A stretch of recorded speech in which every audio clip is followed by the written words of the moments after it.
Argiaren podcastak. Ongi etorri Egonarria saiora, gaurkoan mingain ordina izango dugu hizketagai, gaitza presente egon baita aurtengo udan Euskal Herrian. Artaldeetan izan du presentzia handiena, baina hausnarkariei eragiten dien gaitza izaki, besteak beste behietan ere presentzia izan da, eroaleak direlako. Ez da gaitz berria, 2010-tik badago detektatuta Euskal Herrian, baina urtengo urtean maneio aldaketak aldaketa batzuk ekarri ditu eta gaitzaren presentzian ere izan du zerikusirik. Txertoa da gaitz honen aurrean neurri prebentibo nagusia, baina galderak egon badaude eta galdera horiek konpentsatuak dira ekonomikoki, artaldeen kasuan ez behintzat. Horiek denak eta gehiago izango ditugu gaur hizketagai Egonarrian, mingain ordina landuko dugulako Ane Ribas albaitari eta Biolurreko kidearekin. Egonarria, lurrari entzuten dion saioa.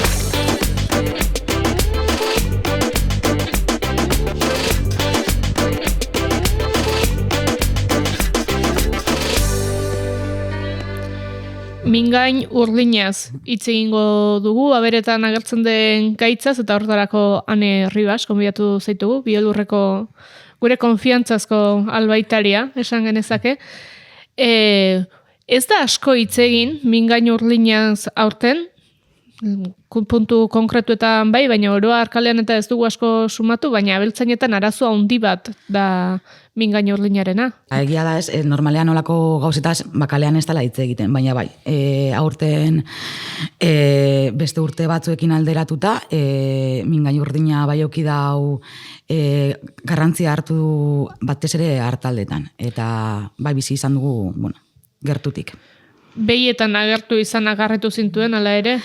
Ze normalean ez, hausnarkari danei afektatzen dion gaitza da, baina batez ere hartaldeetan dauke eragin handiagoa, eta naiz eta behiak papel garrantzitsua euki gaitzaren transmisioan, ez dira normalean gaixotzen.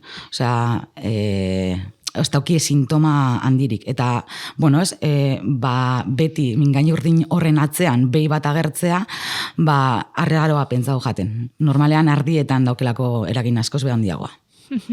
Nola agertzen da mingain urdinaren gaitza edo zer da gaitzau?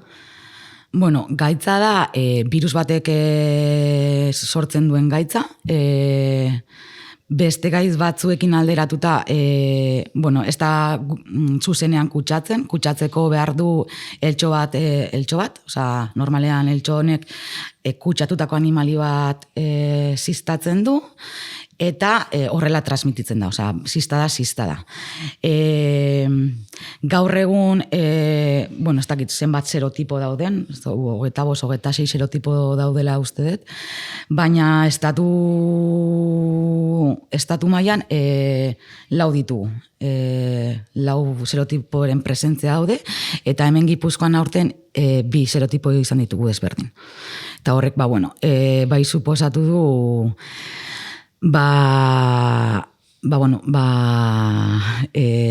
impacto handia izatea hartaldeetan. Osa, lehengo bat etorri zan, 8. serotipoa, ara batik etorri zan, eta orain iraia hasieran Kantabriatik etorri da beste variante bat. Serotipo horiek nondik nora doazen kontrolatzeko nola egiten da? Gaitza da, derrigorrezkoa da, abisua ematea gaitza presente dagoela etxalde baten. Derrigortuta gaude bai albaiteroak, bai hartzaia bera. Eta normalean foko bat detetatzen denean, lagin batzuk hartzen diaz, odo lagin batzuk hartzen diaz, eta horrek lehengo laborategian, erkidegoko laborategian analizatzen diaz, eta positibo izan ezkero, Espainia mailan dagoen laborategira bidali behar dira, eta orduan hor egiten da, estatu mailan zirkulatzen diazen serotipo horren kalkuloa. Behin erkidego baten foko bat deklaratu danean, jazta derrigorrezkoa foko gehiago deklaratzea. Baina, ni adibidez, igual da, hartalde, ikusi duten etxalde guztietan, bai hartu ditu lagina, zenietako importantea zan jakitea, nondik nora mugitzen zebien gaixotasuna, beste etxalde batzuetan, bai, abisua emateko edo neurriak hartzeko. Bai, ez, prebentzio modu bat ere bai, jakitea hori da, oso importantea da jakitea, eta horre ez naz asko luzatuko, baina naiz eta Europa mailan Europa mailan lantzen dan gaitz bat da, ez dago informazio oso eguneratua estatuen artean, eta hori, azkenean gaitzak ez du mugetan, ez daki mugetaz, eta hori bai izan da, igual, gaitza zelan konportatu den urteetan, eragina izan duena, informazioa ez da izan gardena. Eltxo bat da portadorea, animali garraiatzen duena, beraz, pentsatzekoa da, hemen behintzat uda garaian kutsatuko dela gehien? Bai, alaxe da. Egia da justo, zelako kuriosoa diazen gaitzak, ero virusak, edo bakteriak ez, normalean, behar dute moskito konkretu bat, ez du balio edo zin moskito. Eta kasu hontan, kulikoide ez dauke izena moskito honek, eta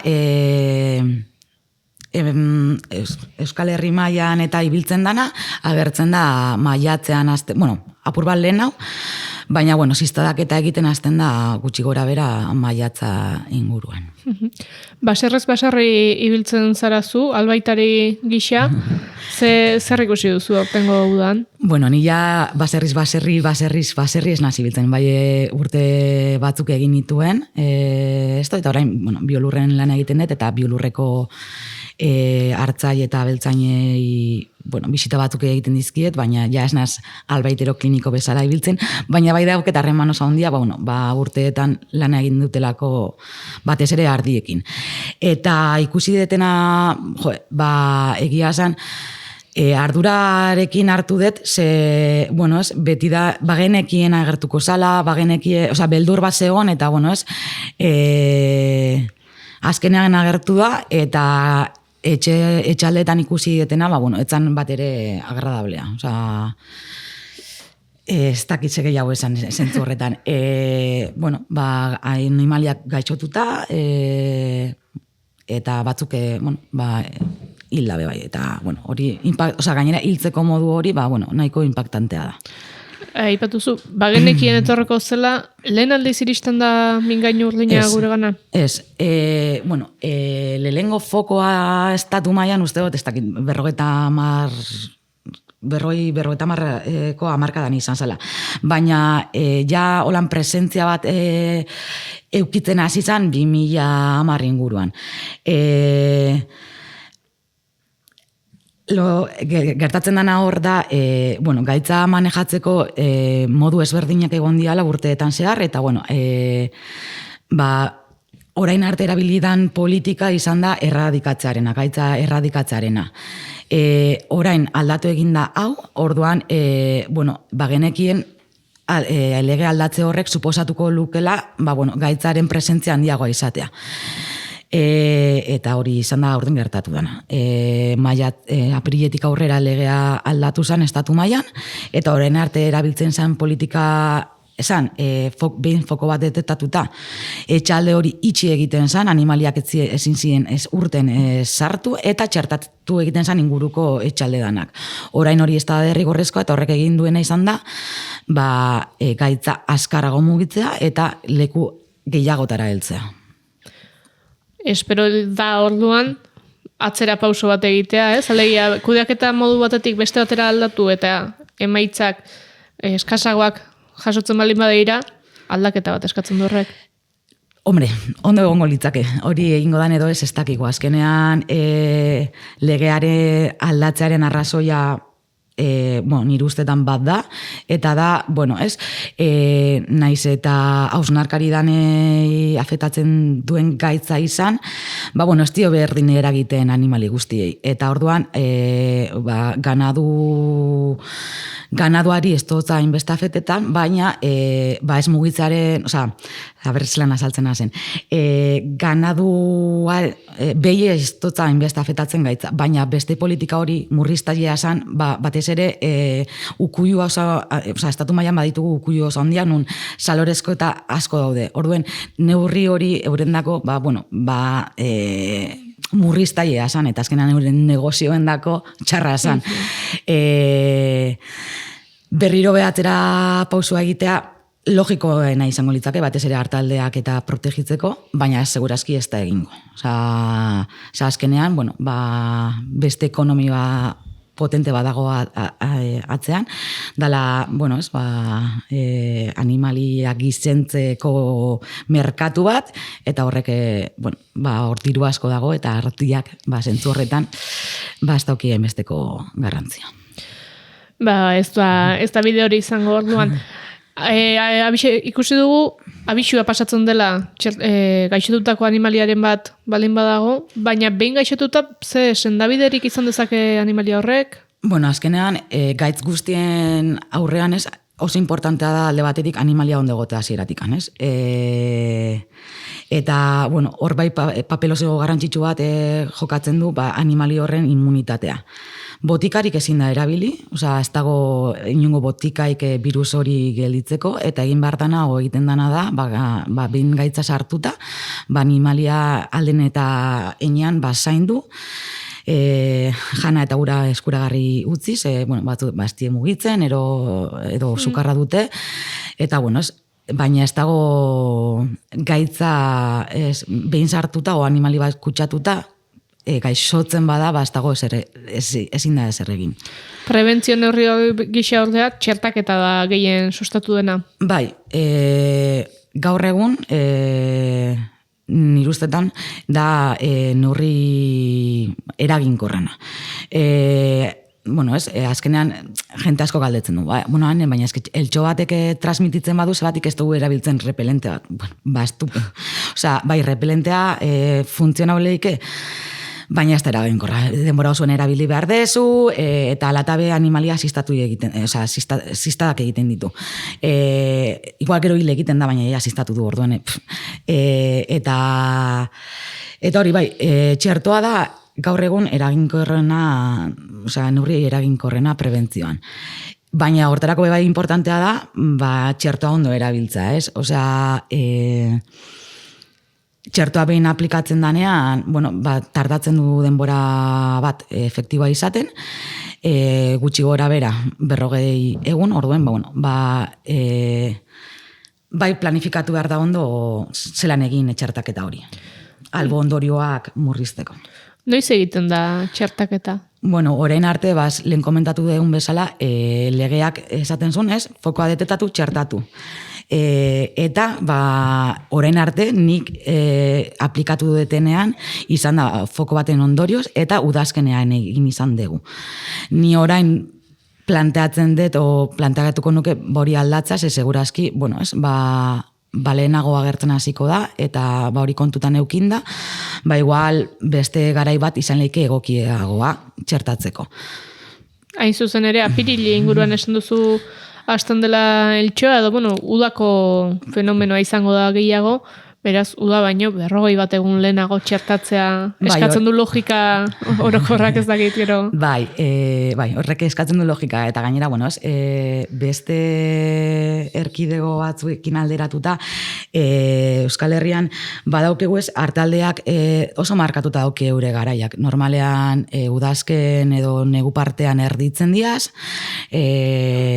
laktazioa azten da, aurrarkumak jaiotzen dira, eta maiatza inguruan, normalean, igual beste batzuk apurtxo bat luzatzen dute, baina antzutzen dira, eta mendira jodaten dira. Orduen, nire ustetan garai egokiena izango litzake orduantxe. Segatik, alde batetik daukegulako hartalde osoa ja osatuta, eta ez udazkenean, igual ondion, erditzak daudenez, aurrerako animali horrek ez da jaiota, orduan, importantea petzetajat hartalde osoa osatuta egotea, eta gainera, gaitza jakindan, noiz hasiko da agertzen, bentzet hori baino lehenago. Eta nik uste dut, zentzu horretan, hemen, beste modu batera inleikezela gauzak. Dai. Txertoak izan dizake albokalterik edo, batzuetan txertoarekin ere izaten ditugulako horrelako, errespetu bat erabilerari edo horren harrera nolakoa izan da etxaldetan? Horre, ni gainera, ni ondion ikasten nebien, baina bai egon zan, ez dakitzen bagarren urtean, baina egon zan txerto bat erabilizan, eta albo ondoriak izan zituen txerto arek. Txerto danak dauki bere arriskoa. Azkenean zu txertoarekin egiten dezuna da gaitza sartu, modu xume baten, suabe baten, baina, eta horrek, sukarra ekar dezake, sukar horrek, depende zegaraitan, animaliari eragin diezaioke beste kalte batzuk, baina egia esan, txertoa nahiko segura gaur egun, eta nik erabili izan deten garaian, urteetan, ez deteuki albo ondorio larririk. Baina bai, eukileike, ni alatabe gomendatzen dut, txertatzea. Badago prebentzio neurri gehiagorik, txertaketa albaitari batek egin beharko duelako, baina adibidez hartzainak berak hartu ditzazke beste neurri batzuk, eltxo horren iristea edo eragotzi dezaketenak neurri batean? Hor komentatu izen da, azkenean, lehena aipatu duten bezala, animalia ondo egotea hori basikoa da, ez? Eta gero, eltxoa oso berezia da eltxo oso kurioso bat, eta, bere hegaldiak batez ere gabetan egiten ditu, iunkaran, orduan, momentu horrek igual, ekiditzea izango litzake beste neurri bat igual hartzaiak berak hartu alduena. Eraginkorra den edo ez, ez dakit, ez? Gainera oso kurioso da, ze normalean, etxalde batutan, egunero atatzen diaz animalik, baina oso berotxuak diazen egunetan, batzutan etxea mantentzen diaz, eta gero ilunkaran atatzen diaz, justo igual eltxoaren garaian, hori ekidin behar da, eta alrebez jokatu, baina ez dakizen baterainoko eraginkortasuna eukileiken. Mingain orlinaren gaitzak zenolako eragina izan dezake hartalde batean, batetik gaixotza eta aipatu dugulako, baina eragin ekonomikoa ere izan daiteke, ez? Hartalde batean, ez delako, hori da, azkenean arli baten galerak edo gaixotzeak edo, badaukalako gain kostu bat. Hori da, gaitza azkenean egiten duena da animaliaren ongizatea gutxitu. Hiltzea albo ondoriotako bat da, baina ez da beti hori izeten, izan leike gaitza sartzen danean eta ernai badaz animali horrek, igual abortuak ikustea, edo igual laktazioan badaude esnea gutxitzea, orduan hor badagoa, ja ez bakarrik hildakoen kostua baizik eta ez, badagoelako hartaldearen ongizate jaisten danean, badago albo ondorio ekonomiko bat, izan leikena abortuen gatikan, igual ez dagoela laktazio bat ondoren, edo ez dielako jaioten animaliak, hiltzearena, ez, agerikoa da, ez, animali bat galdu dut, eta hor badago albo ondorio ekonomiko ikusten dana, bestea, hor dago, baina ezin da hain ondo neurtu, ez da neurtu oin arte. Gero gainera, bestea ezin da neurtu, baina hiltzerako kasuan ere, askotan, beste arliren bat sartu beharko da, eta hitz egiten ari garen termino hauetan, ez da banakako kontua izaten, hor hartaldea berregituratzeak ere ekarriko du lan bat, ez? Azkenen hartalde horrek badauzkalako dinamika batzuk ikasiak, eta... Hori da. Bai, eta, ez dakit zenbateraino, ez dakit zenbakitan ezin da hitz egin, ez? Zenbat hiltzen dira zen, eta zenbat... Hori azkenean, hor galera bat dago, eta hori berreskuratin behar da hartalde bezala. Ez dakit animaliak erosita, edo hori jabakoitzak bere manejoa egiten du. Eta gainera jakin da, zelako zabalduta dagoen igual erosia ardi bat, eta gainera beba kutsatuta, eta beste zerotipo bat ekarri zeik kanpotik, así que bueno. Horrez dago kontrolik alde horretatik, alegia da gaitza ez dela gizakietara pasatzen, eta horregatik manejo aldaketa hau, baina animalien atzera aurrera horiek ez dira kontrolatzen. Ez, gaur egun ez, eta, legeak esaten du, gaixo ez dagoen bitartean animalia mugitu leikela, hori la ley básica de bienestar animal, tú no puedes transportar un animal si está enfermo, baina ez da egiten kontrol bat, eta hori suposatzen du arrisku bat, batez ere, igual kutsatuta dagoen animali bat, naiz eta ez gaixorik egon, mugitzeak arrisku bat dakarrelako. Gaitza behin animali bat kutsatuta, gaixotu ala ez, bere odoletan irauten dau, behien kasuan 150 piku egun, hauntzen kasuan 40 uste diala, ardietan apurra gutxi hau, orduan, horrek arrisku bat dakar, eta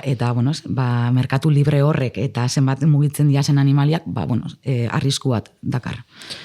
Horrez gain, eta gaitzak animalian iraun dezaken egunaz gain, ikusten da ez dela aurtengo kontua bakarrik izan, eta aurrera begira ere izango dugun gaitz bat dela honakoa, mingainu orleinarena. Urte hauetan, ze ikasi dugu gaitzaren inguruan, eta zer izango zaigu baliagarri? Ufa,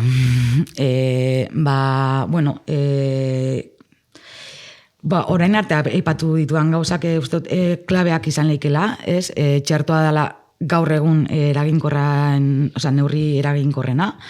Gero nola aplikatu eta zelan aplikatu ez, eta ze momentutan eta erabaki hori nik ustot ikasi dugula, eta ustot hori aldatu aldala, eta hobetu leikela, urrego kurtei begira, bintzet albo ondori horrek murrizteko, eta gero lege aldatzea ez dut uste egingarria denik. Orduen, hori, azkenean, kontu zibiltza. Gero bai, uste dut importantea dela,